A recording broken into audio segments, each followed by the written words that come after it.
2017, Perú enfrentó uno de los fenómenos naturales devastadores más grandes de la historia, el Niño Costero. Las intensas lluvias y desbordes de los ríos afectaron gravemente las diversas regiones del país, especialmente en la costa del norte. Y conscientes de la vulnerabilidad del país ante estos terribles desastres naturales, las Fuerzas Armadas del Perú y en participación del ejército habían implementado planes de contingencia y capacitación especializadas para enfrentar emergencias de tal magnitud.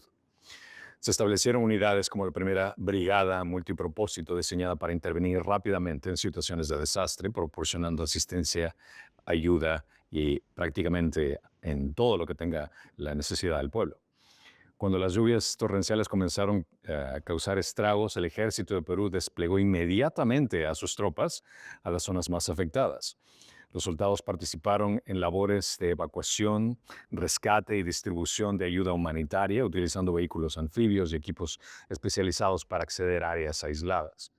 Colaboraron con la construcción de puentes temporales y rehabilitación de vías de comunicación, facilitando traslados de suministro y movilidad a los habitantes.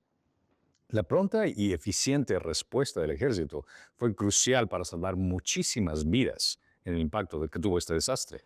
Gracias a su preparación y capacitación y movilización, se logró salvar numerosas vidas, brindar refugio a damnificados y restablecer servicios básicos en un tiempo sumamente rápido. La presencia militar también proporcionó la seguridad y orden en los momentos de caos, fortaleciendo la moral de la población y demostrando el compromiso de las Fuerzas Armadas que tenía con la nación. El ejército de Perú tuvo una preparación constante, una planificación y un entrenamiento especializado para poder cumplir con tal labor.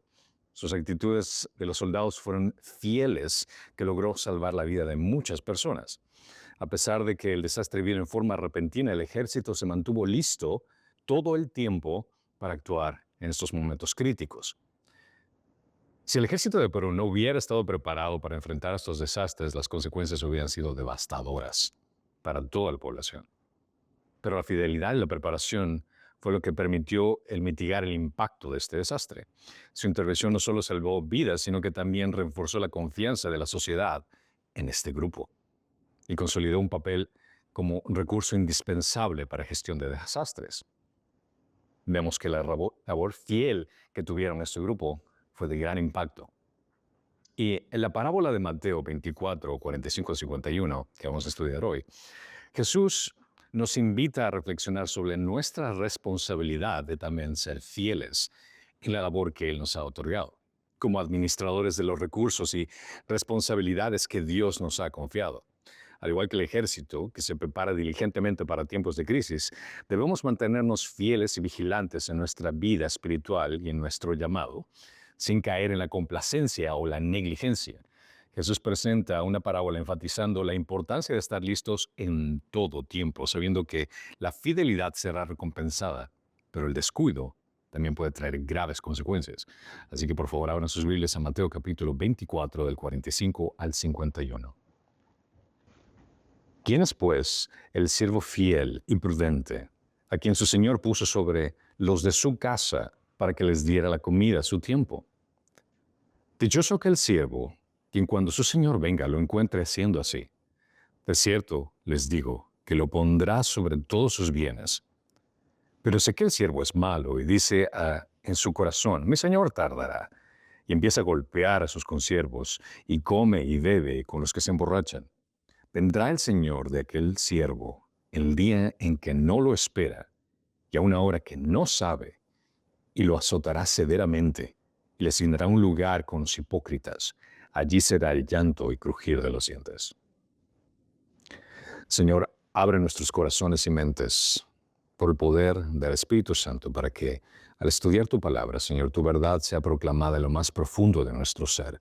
Que podamos escuchar con gozo lo que nos dices hoy para ser fieles embajadores en representación de tu Hijo Jesucristo. Te lo pedimos en tu nombre, Señor. Amén. Esta parábola también se refleja de la misma forma en Lucas 12, 41 y 48. Y vemos que Jesús continúa hablando con sus discípulos. Recuerden el contexto, él está advirtiendo a los discípulos acerca de lo que va a pasar en su segunda venida.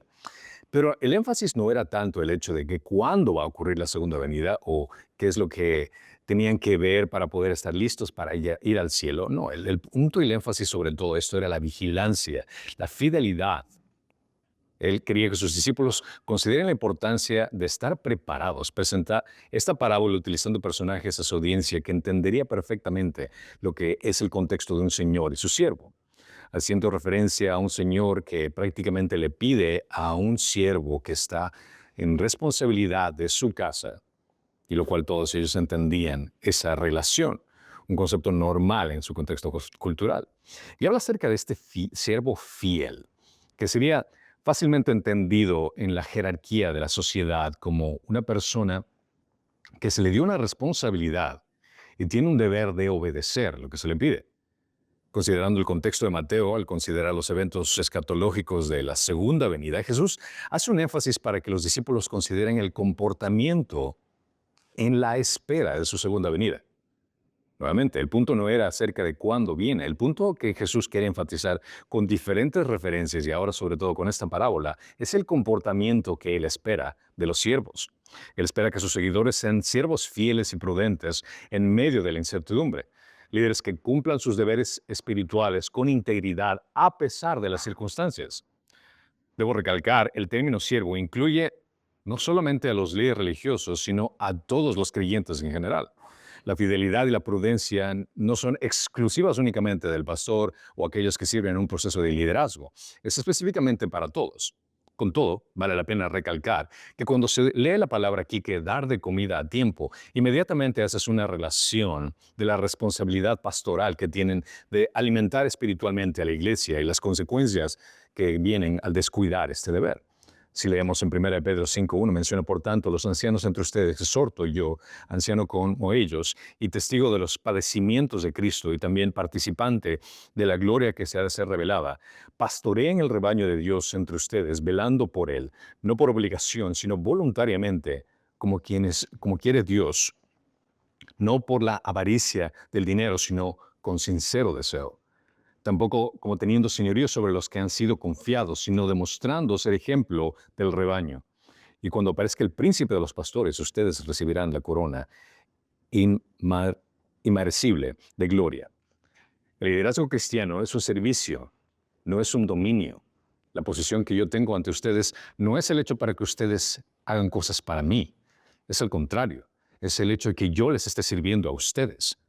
El servicio al prójimo es el mayor testimonio de fidelidad. El punto principal de Jesús está recalcando aquí es la fidelidad en la administración de los recursos espirituales. Mi responsabilidad como pastor es de guiarlos a ustedes al pleno conocimiento de Cristo para que sean equipados en toda buena obra y lo glorifiquen a Él en cada uno de los contextos que ustedes tienen. Y es por eso que puedo leer Hebreos 13:17 de esta forma. Obedezcan a sus pastores y sujétense a ellos, porque ellos velan por sus almas como quienes han de dar cuenta. Permítanles que lo hagan con alegría y no quejándose. Porque esto no sería provechoso para ustedes.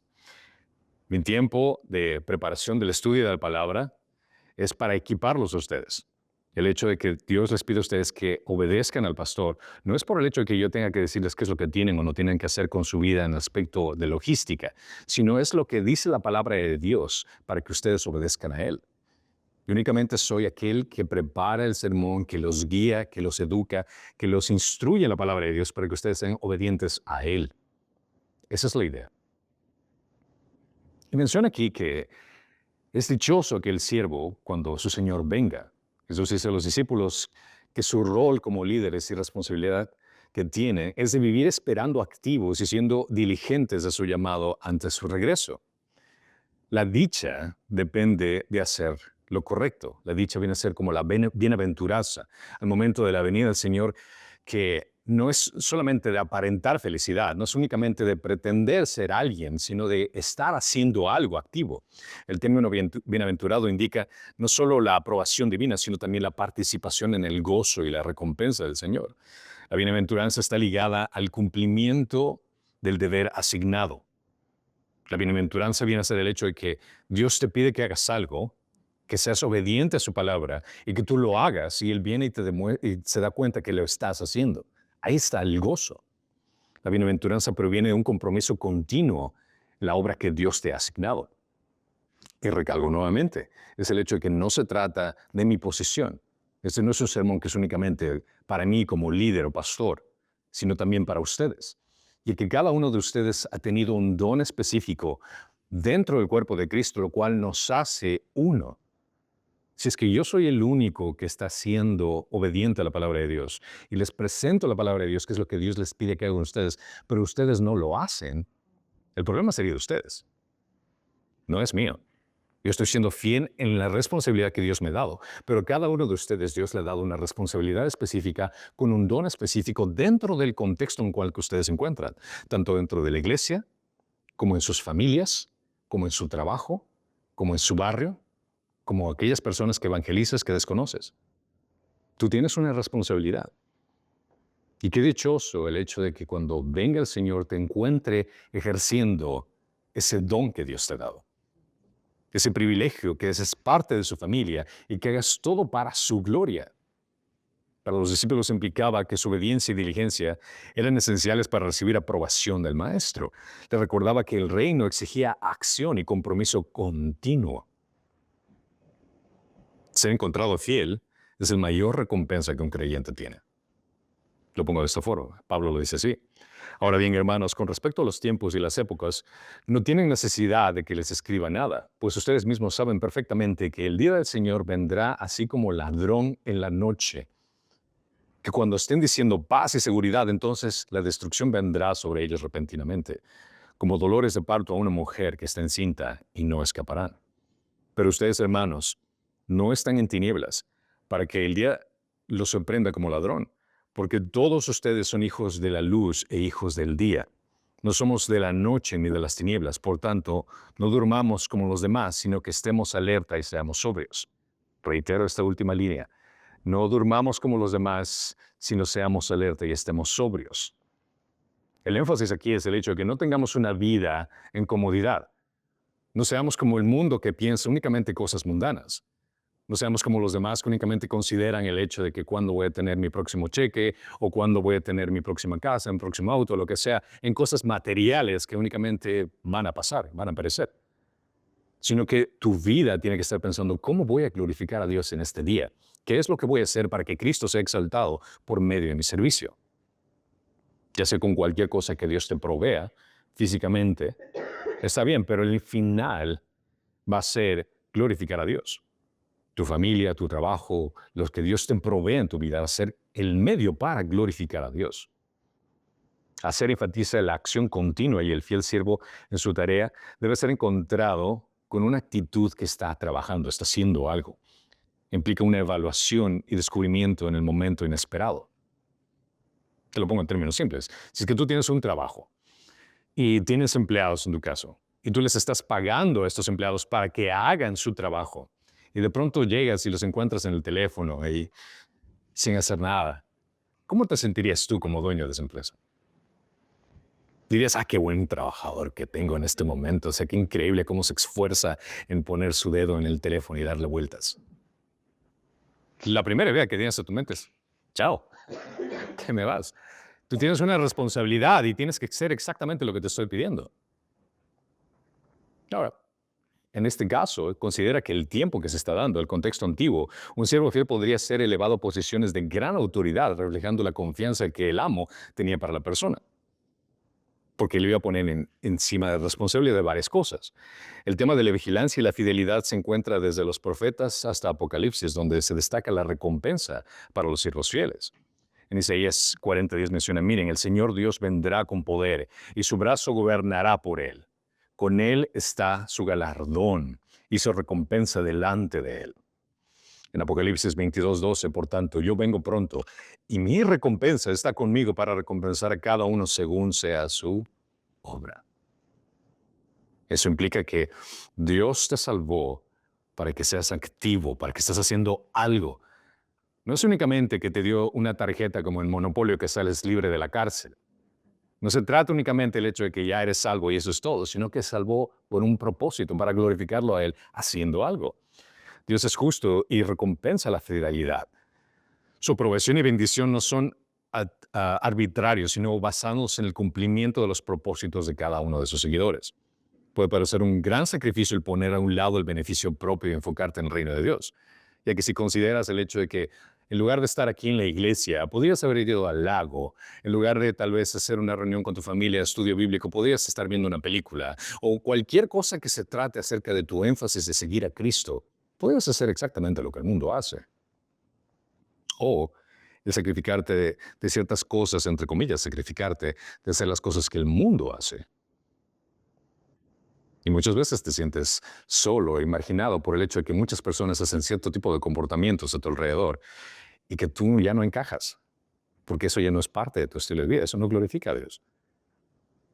Y ese tipo de sacrificios, considéralo, va a ser una recompensa eterna que supera cualquier, entre comillas, sacrificio presente. Así que el hecho de tal vez de perder ciertas amistades, el perder cierto tipo de actividades que antes considerabas que disfrutabas, pero ahora al estar en Cristo ya no tienes ese mismo gozo. ¿Por qué? Porque no se alinean con la voluntad de Dios. Considera que ese sacrificio momentáneo va a ser galardonado por toda la eternidad. Servir en lo poco es un entrenamiento para lo mucho. 1 Corintios 3:7 menciona, así que ni el que planta ni el que riega es algo, sino Dios que da el crecimiento. Ahora bien, el que planta y el que riega son una misma cosa, pero cada uno recibirá su propia recompensa conforme a su propio trabajo. Cualquier cosa que tú inviertas aquí en la tierra va a tener un impacto eterno. Así que considéralo de esta forma.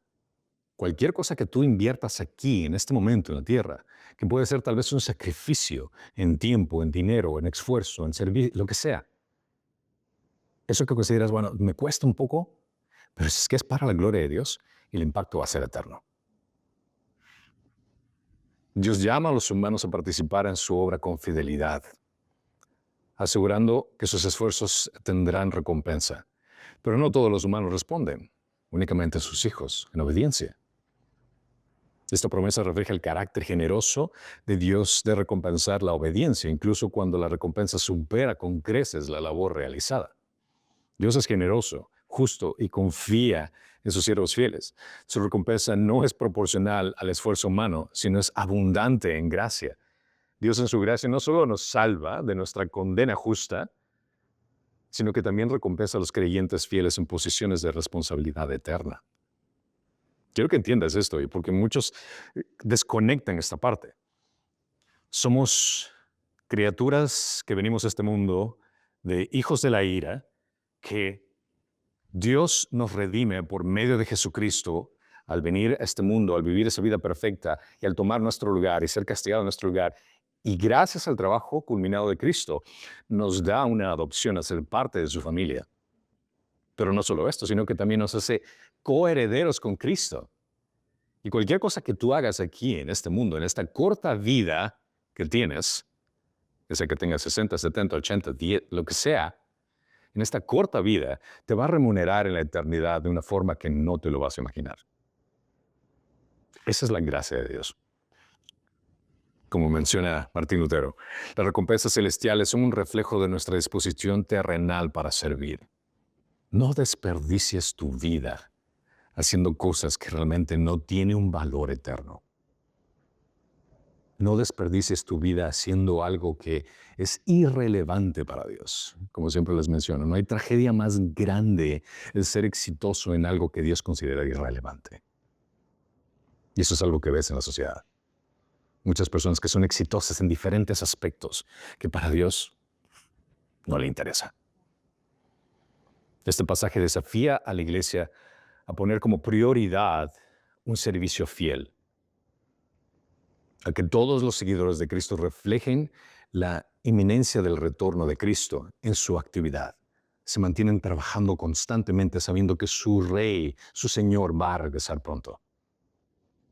La fidelidad en el servicio es una respuesta de la gracia redentora de Cristo. Las recompensas no son un mérito humano, sino una extensión de la generosidad divina hacia los hijos. En una cultura que mide el valor por los logros visibles, Cristo llama a los creyentes a concentrarse a servir fielmente a Dios en las responsabilidades cotidianas. La verdadera recompensa proviene de Dios, quien confía mayores responsabilidades a los que demuestran integridad y compromiso. Esto fomenta comunidades enfocadas en la fidelidad, la humildad, el servicio sincero, reflejando el carácter del reino de Dios. Fomenta a comunidades en estar juntas, preparándose activamente para el día del regreso del Señor. Es por eso que tienes que vivir cada día, cada instante, como un siervo fiel y prudente, preparado con reverencia y devoción para recibir a su Señor en cualquier momento. Vive cada instante como que si fuera el último día de tu vida o el día en que Cristo vaya a regresar. Esa debe ser tu actitud cada momento, sabiendo que Cristo va a regresar. Por ende, tu actitud tiene que ser como un siervo que es prudente, que está preparado, que es fiel en lo que Dios le ha encomendado. Pero Jesús presenta también un contraste que viene a ser una advertencia para aquellos que pueden desarrollar una idea equivocada de lo que es seguirlo de una forma hipócrita, ya que presenta la idea de un siervo malo. Y el siervo malo es entendido como un representante de alguien que externamente parece estar en una relación con el Señor, pero internamente carece de fidelidad y verdadera devoción. La palabra en griego de malo, kakos, viene a ser, o malvado, implica una condición moral y espiritual corrupta. El siervo malo es descrito como alguien que ha sido colocado en una posición de responsabilidad por su amo, y esto sugiere que al menos externamente tenía un nivel de conexión con el Señor. Sin embargo, sus acciones posteriormente, que incluyen el abuso de poder, la indulgencia con el pecado, demuestran que no tiene una relación genuina y no existe una transformación interior del individuo. La actitud del siervo malo refleja una falta de amor e interés por las cosas importantes de su Señor. Esto sugiere que el siervo malo no es un creyente genuino, sino alguien que aparenta ser del pueblo de Dios, pero vive en desobediencia y rebeldía.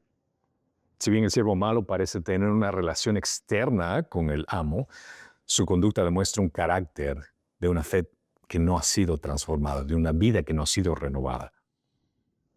Esto refuerza la interpretación de que representa a un no creyente que estaba en proximidad al pueblo de Dios, pero no participó verdaderamente en esa gracia salvadora.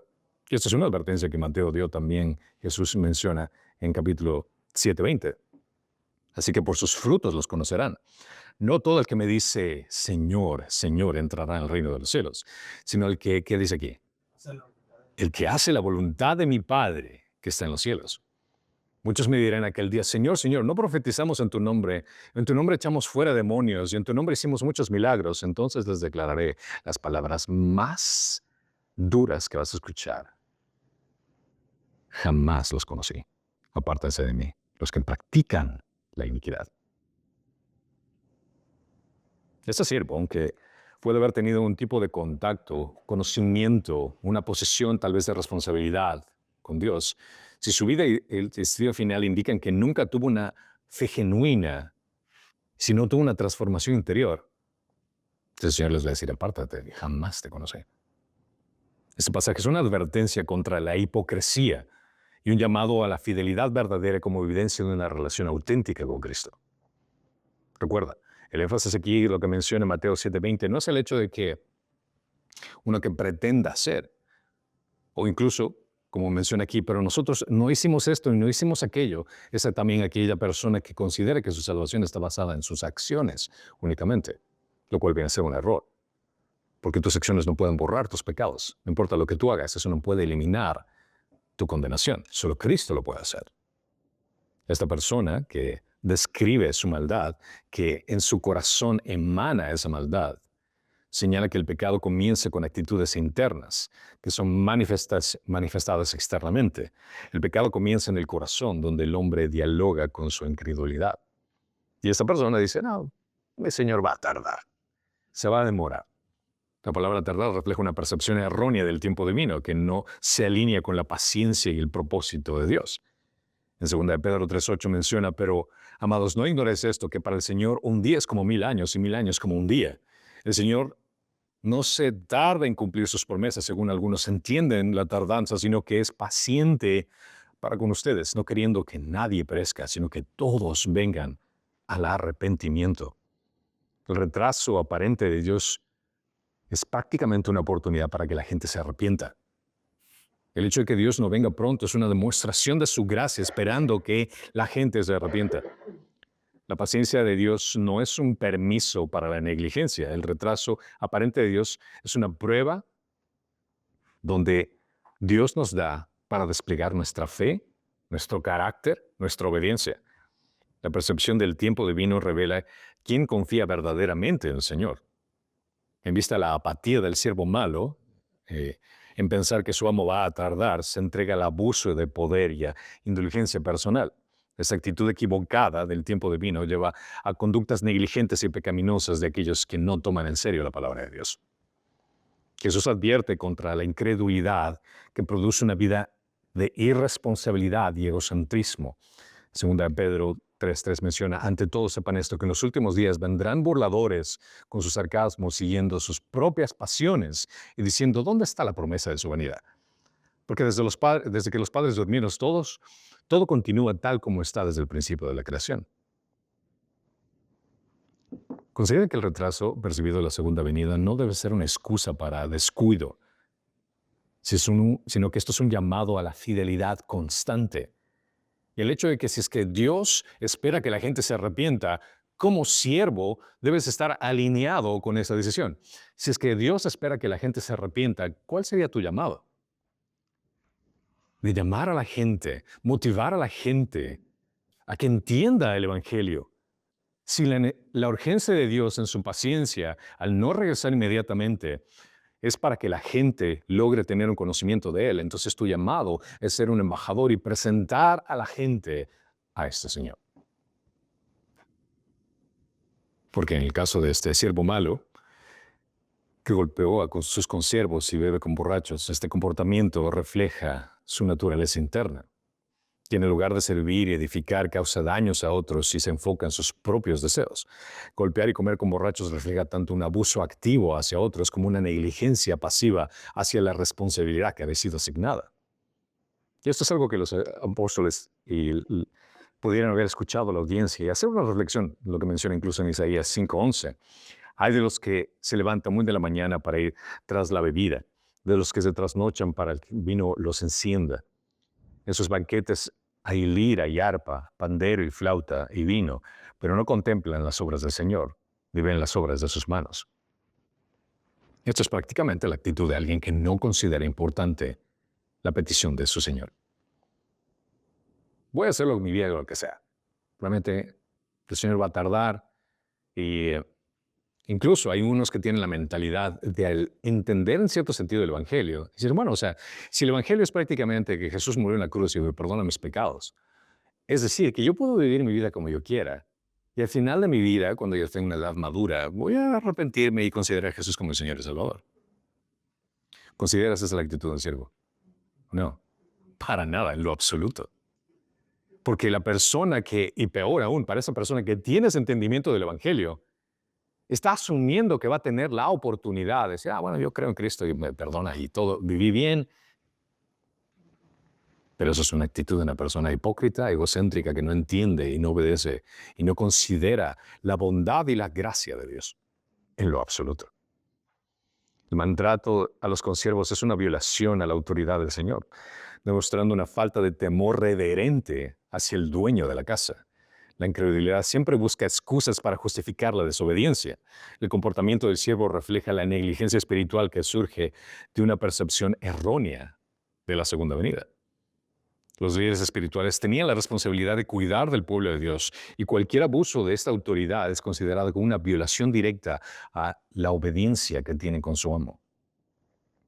El poder sin amor es el mayor de las corrupciones. El maltrato a otros revela un corazón alejado del temor de Dios. Un abuso de poder y la negligencia no solo dañan a individuos, sino que socava el testimonio del Evangelio. Y es lamentable ver cuántas personas hay heridas que salen de iglesias. Porque se topan con pastores que son abusivos, pastores que se toman ciertas prerrogativas que no tienen absolutamente nada que ver con lo que Dios los llama. Como alguno de ustedes me comentaba, decían preguntas como, ¿qué tal es con respecto a un pastor que dices que una de sus ovejas, de miembros de su congregación, no le pide permiso para ir de vacaciones, no le pide permiso para comprar un auto, no le pide permiso para hacer un tipo de negocio? Esa no es la responsabilidad de un pastor. Ustedes tienen la responsabilidad ante Dios de tomar decisiones en sus propias vidas. Si ustedes vienen a preguntarme acerca de la opinión con respecto a un cierto tipo de decisión que van a hacer, yo les voy a dar una opinión de sabiduría basada en las Escrituras, pero yo no les voy a decir qué es lo que tienen o no tienen que hacer. Ahora, si es que la conversación vendría a ser, ¿sabes qué? Estoy en mi matrimonio está fallando, pero veo a esta chica que me está llamando la atención y tanta cosa, es otra cosa. Ahí te voy a decir prácticamente del fundamento bíblico, estás cayendo en pecado. Cuidado. Pero tristemente, hay muchos mal llamados pastores que se toman una atribución equivocada, como que si fueran dictadores. Y lamentablemente la mayoría de casos ocurren en aquellas iglesias donde el pastor no tiene gente en la cual puede someterse. Él es prácticamente la autoridad. Y esa autoridad es la que determina qué es lo que va a ocurrir en la iglesia. Y una persona que tiene tanto poder es muy fácil de corromper. Muy fácil de corromper. El abuso del poder y la negligencia daña al individuo. La iglesia debe fomentar líderes que sirvan con humildad y enseñen a los otros creyentes a vivir con responsabilidad, recordando que el juicio divino es seguro para aquellos que hipócritamente toman lugares de liderazgo. La referencia del siervo malo es un llamado a la vigilancia del servicio fiel para los creyentes y es una invitación para reflejar el carácter de Cristo en nuestras relaciones y nuestra espera en el reino venidero. Porque este siervo, como menciona Jesús, va a esperar y de pronto dice, no, creo que no va a venir. Pero el Señor va a venir en cualquier momento. Vendrá cuando menos se lo espera. En el contexto antiguo, los amos podrían regresar inesperadamente, lo que requería que los siervos estuvieran siempre preparados. El uso de términos de día y hora conectan los versículos con otros contextos apocalípticos que subrayan la necesidad de la vigilancia. Dios otorga a la humanidad el tiempo para prepararse, pero también advierte que su paciencia no debe ser interpretada como una demora o una negligencia. Dios es justo y no tolera el abuso de autoridad ni la negligencia hacia los demás. Su paciencia tiene el propósito redentor, pero también incluye juicio para los que no cumplen su voluntad. Aquellos que les dio el privilegio de vivir dentro de esta creación, que recibieron la gracia de Dios. La gracia común de Dios. Es por eso que dice que el sol sale tanto para los creyentes y la lluvia también para los no creyentes, los dos son igual. Dios proporciona todas las bendiciones a cada ser humano. Menciona en Pablo, en 1 Tesalonicenses 5:2. Pues ustedes mismos saben perfectamente que el día del Señor vendrá así como un ladrón en la noche, que cuando estén diciendo paz y seguridad, entonces la destrucción vendrá sobre ellos repentinamente como dolores de parto a una mujer que está encinta y no escaparán. En Apocalipsis 3:3, acuérdense pues de lo que has recibido y oído. Guardarlo y arrepiéntete. Por tanto, si no velas, vendré como ladrón y no sabrás a qué hora vendré sobre ti. El énfasis no está en el momento de regreso, consideren esto, sino en la preparación continua del creyente. El juicio inesperado es un tema recurrente en las enseñanzas escatológicas de Jesús, diseñado para generar urgencia en la fe y en el servicio actual. Apocalipsis 16:15. Estén alerta. Comienza con esta palabra. Estén alerta. Pongan atención a lo que están haciendo. Vengo como ladrón. Bienaventurado el que vela y guarda sus ropas. No sea que ande desnudo y vean su vergüenza. Dios es soberano. Dios es justo y fiel. Su juicio es inesperado, pero siempre es justo. Sus advertencias reflejan su deseo de que todos se arrepientan y estén preparados. Para los discípulos vivientes de Jesús, esta era una advertencia directa que va directamente en contra de la complacencia y la incredulidad, subrayando la necesidad de estar preparados para el juicio que vendrá. Vigilar no es mirar al cielo, consideren esto. La idea de vigilar no es el hecho de no estar haciendo nada, así como, oh, viene Dios. Así, tal vez hoy no. No, la idea de vigilancia es el hecho de que estés haciendo algo, estés poniendo ese don que Dios te ha dado y ser ejecutado en lo que Dios te ha permitido hacer dentro del contexto de la iglesia, de familia, de trabajo. El día del Señor será un día de gran sorpresa para muchos, pero no para los fieles. Nosotros sabemos que va a venir. Y porque sabemos que va a venir, tenemos que estar activos. Vive cada día como que si fuera el día del regreso de Jesús. Vive cada instante como un siervo fiel y prudente, preparando con reverencia y devoción para recibir a su Señor en cualquier momento. No debes estar cruzado de brazos. La idea es el hecho de que vivas constantemente para la gloria de Dios haciendo algo. En un mundo que promueve la procrastinación y la autocomplacencia, la iglesia debe recordar que el retorno de Cristo es seguro y repentino. Este llamado a la vigilancia no es solo una advertencia, sino una invitación a participar en el reino con gozo y expectativa. Porque Dios es paciente, pero considera que Él también es justo y no tolerará el abuso de autoridad ni la incredulidad, sino que va a juzgar a cada uno. Los siervos que eran responsables en ejecutar las órdenes de su amo con diligencia van a recibir una remuneración por su servicio. Pero aquellos que realmente no consideraron la gracia de Dios y el privilegio de estar en su creación, serán azotados severamente. En el mundo greco-romano, los amos podían imponer castigos severos a los siervos desobedientes, lo que esta imagen es impactante para lo que están escuchando, ya que la audiencia entendía lo que significaba eso. La palabra aquí que habla específicamente de azotará, en griego, esta dicotomesai, habla específicamente de, la traducción literal sería cortar en dos. Es un término gráfico que simboliza un juicio realmente severo para la persona. La severidad del castigo del siervo infiel refleja el juicio de Dios sobre la hipocresía y el abuso del poder que tuvo en el liderazgo. La severidad del juicio refleja la gravedad del pecado, de la negligencia y la falsedad de ese liderazgo espiritual. El castigo simboliza una separación definitiva del Dios que le ha dado la gracia de poder vivir en su creación. Y lo asigna con hipócritas. El ser malo es asociado con hipócritas, un término que recuerdan que Mateo ha estado resociando. Cuando piensas en hipócritas, está leyendo Mateos, ¿a quién se refiere? A los líderes religiosos, específicamente a ellos. Y los hipócritas conecta con las fuertes críticas que Jesús tenía con los líderes religiosos, que enseñaban una cosa, pero vivían de otra manera. El destino de los hipócritas enfatiza la responsabilidad de quienes aparentan fidelidad, pero traicionan la confianza divina, guiando a la gente lejos de Dios en lugar de a Dios. Martín Lutero menciona: el juicio final revela lo que estaba oculto. La hipocresía no puede esconderse para siempre. Uno puede engañar aquí a la gente, pero la hipocresía no se puede esconder ante Dios. Y Él conoce el corazón de cada individuo. Dios es santo, es justo y no tolerará la falsedad. Aunque es paciente, su juicio es inevitable para quienes persisten en la hipocresía. Jesús utiliza esta expresión repetida en el Evangelio de Mateo para describir el destino final de los incrédulos. Los hipócritas, aquellos que aparentan fe pero no tienen una vida conforme a su voluntad, menciona que serán llevados a lo que Mateo ha descrito una y otra vez, a este lugar que se llama el llanto y crujir de los dientes. La consistencia del uso de esta frase es una representación del infierno y de la condenación eterna.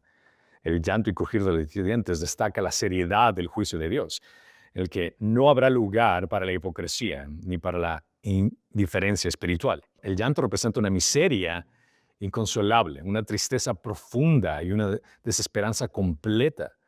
Es el lamento de quienes experimentaron la separación eterna con Dios. Y es una separación en el sentido de que no vas a tener una relación de familia. Considera que Dios está en todas partes. Y la relación que van a tener con Dios en el infierno no va a ser de gracia, no va a ser de misericordia, va a ser de castigo, de juicio. El hecho de que, dígame, crujir de dientes denota un dolor intenso y una ira frenética. Simboliza el sufrimiento físico y emocional asociado con el remordimiento o frustración por haber rechazado de su gracia. Representa la consecuencia de la rebelión humana y el rechazo de la gracia divina, una separación eterna de la presencia y la comunión con Dios, que es lo que menciona en Apocalipsis 20:15. Y el que no se ha encontrado inscrito en el libro de la vida fue arrojado al lago de fuego.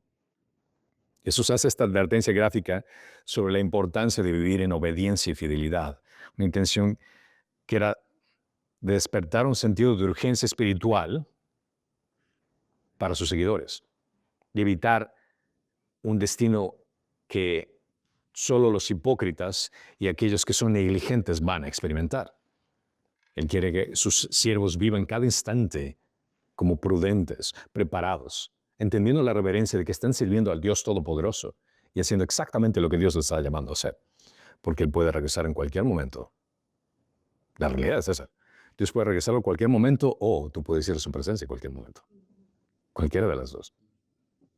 Vemos que Mateo presenta a Jesús ilustrando la fidelidad y prudencia de un siervo a cargo de alimentar la casa del amo, el cual será grandemente recompensado cuando su amo lo encuentre cumpliendo lo que se le pidió. Pero también presenta este contraste de este siervo responsable actuando de una forma malévola y su amo lo azotará severamente y condenará al castigo eterno cuando regrese. Jesús quería enfatizar que espera fidelidad y prudencia en sus seguidores todo el tiempo, una obediencia a su Señor que será recompensada en su sorpreso regreso. Pero aquellos que malgastan el tiempo actuando de forma malévola, su condenación será sumamente grave cuando Él regrese. El punto viene a ser esto, debemos ser fieles. Esto es lo que nosotros escuchamos de este mensaje.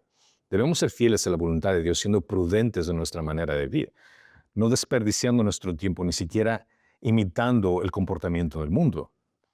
Pablo nos menciona en Filipenses 2:12, así que, amados amigos, tal como siempre han obedecido, no solo en mi presencia, sino ahora mucho más en mi ausencia, ocúpense en su salvación con temor y temblor.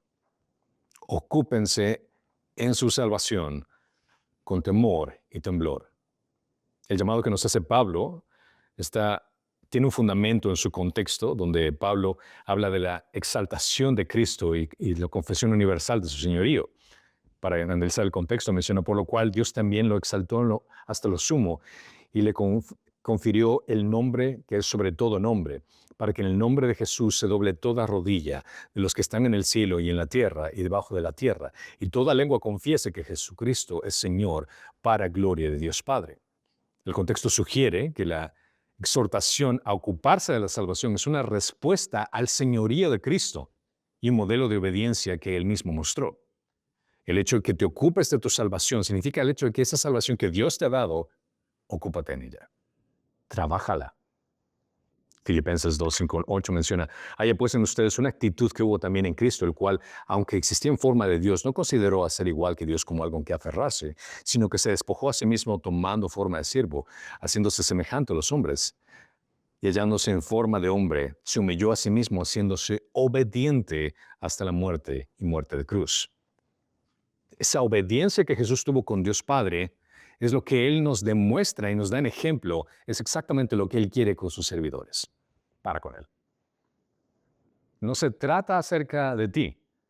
Tu vida y tu existencia no se trata acerca de lo que tú vas a lograr en esta vida para tu propio reino o lo que tú quieras acumular en esta vida. Si fuiste salvado, gracias al trabajo culminado de Cristo, es para su honor y para su gloria. Por ende, todo lo que tú considerabas importante en tu vida pasa a último plano, porque ahora tu vida le pertenece a tu amo, a tu Señor, a tu Maestro, a tu Salvador. Y es por eso que tienes que ocuparte en esa salvación. Ocuparse significa el llevar a cabo, el producir, el poner en acción. No implica que los creyentes ganen su salvación, y esto es muy importante por aclarar, porque el contexto lo menciona. El ocuparte de tu salvación no significa que te ganes la salvación, sino que debes de vivir en constancia con la salvación que ya has recibido por gracia mediante la fe. Claramente Efesios 2:8 menciona, porque por gracia habéis sido salvos por medio de la fe. Y esto no es de ustedes, sino que es un don, un regalo de Dios, no por obras, para que nadie se gloríe. Porque somos hechuras suyas, creados en Cristo Jesús. ¿Para qué? Para hacer buenas obras. Fuiste salvado para hacer buenas obras. Fuiste salvado para glorificarlo, las cuales Dios preparó de antemano para que anduviéramos en ellas. Pablo no está hablando de trabajar para obtener la salvación, sino de trabajar desde la salvación. Eso es un llamado a desarrollar y expresar en la vida diaria las implicaciones prácticas de la salvación que ya has recibido por medio de Cristo. La expresión temor y temblor no se refieren a un miedo aterrador o un pánico, sino una reverencia, un respeto profundo y humildad ante Dios. Si lo puedo poner en una forma ilustrativa, sería en el hecho de que imagínate que tú eres contratado para una de las empresas más importantes del mundo y se te dio una posición sumamente importante como vicepresidente, el cual estás en cargo de varias cosas. Ahora, el presidente es el único que tiene la autoridad para quitarte tu posición o no. ¿Cómo lo servirías? ¿Serías irresponsable? Considerando que tú afectarías a muchas personas más y el privilegio que se te había dado. No, sirves con esa reverencia, entendiendo que tienes una posición privilegiada. Implica un sentido de seriedad y responsabilidad para vivir de acuerdo con la voluntad de Dios, reconociendo que la salvación y el crecimiento espiritual son posibles solo mediante la obra de Dios en nosotros. Reitero, Pablo no está sugiriendo que la salvación dependa de nuestros esfuerzos humanos. Filipenses 2:13 menciona porque Dios es quien obra en ustedes tanto el querer como el hacer para su buena intención. Tanto el deseo como la capacidad de vivir para Él son el resultado de su obra en nuestras vidas. Los cristianos son responsables de responder activamente a la obra de Dios, mostrando los frutos de justicia. Porque muchos de ustedes van a considerar, tal vez lo que Dios me está llamando a hacer es algo sumamente difícil. Y sí, es posible que te llames algo difícil. Pero ¿sabes qué? Dios te capacita para hacerlo. Dios te va a dar la oportunidad, la capacidad, el intelecto, las finanzas, todo lo que necesites para poder cumplir con el llamado que Él te ha puesto. Somos llamados a vivir en santidad como siervos fieles, que refleja el carácter de Dios en su vida diaria. 1 Pedro 1:14 menciona, como hijos obedientes, no se conformen a los deseos que antes tenían en su ignorancia, sino que así como aquel que los llamó a ser santo, así también ustedes sean santos en toda su manera de vivir.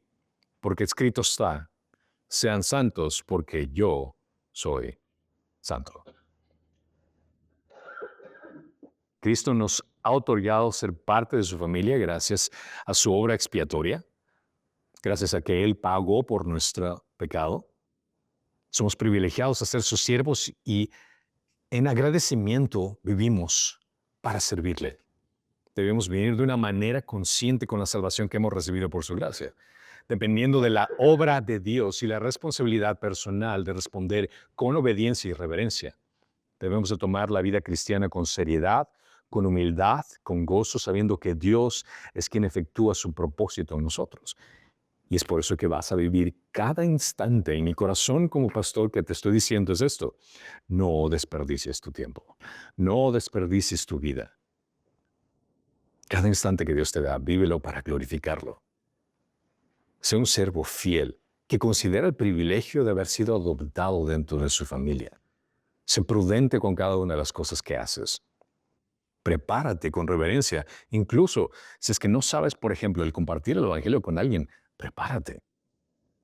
Si el corazón de Dios es esperar que la gente se arrepienta, y para que la gente se arrepienta tiene que ser confrontado con el evangelio, pero tú como siervo no sabes cómo presentar el evangelio, prepárate. Porque si tu corazón está alineado con el de tu Señor, vas a hacer lo que sea necesario para poder servir de una forma apropiada, con devoción, para recibir al Señor cuando Él quiera venir. Qué hermoso sería el hecho de que tú estás sirviéndolo activamente en cualquier contexto que Él te haya puesto. Y cuando Él venga te encuentre haciendo exactamente lo que Él te pidió que hagas. Y escuchar la hermosa frase que sobrepasa cualquier halago que este mundo pueda recibir. Bien hecho, mi siervo fiel. En lo poco me fuiste fiel, en lo mucho te pondré. Y gozar con Él por toda la eternidad. El privilegio más hermoso que puedes recibir. Y el galardón más grande y glorioso que puedes escuchar. Padre Señor, gracias te damos por el hecho de que nos has dado un privilegio tan increíble de ser considerados tus hijos. gracias al trabajo culminado de Cristo en la cruz. Señor, no solo nos diste esta oportunidad de llamarte Padre, Señor, sino que también nos has dado la oportunidad de servirte y poder exaltar, Señor, tu nombre por sobre todo nombre. Nos has capacitado para poder hacerlo en diferentes contextos, Señor, y te pedimos que, si es que no conocemos cuál es el contexto, si no sabemos cuál es nuestro don espiritual, Señor, que nos ayudes a entender cuál es y poder vivir para el propósito que nos has traído en este mundo, que es glorificar tu nombre. Te lo pedimos en el precioso y hermoso nombre de tu Hijo Jesucristo. Y todos dicen.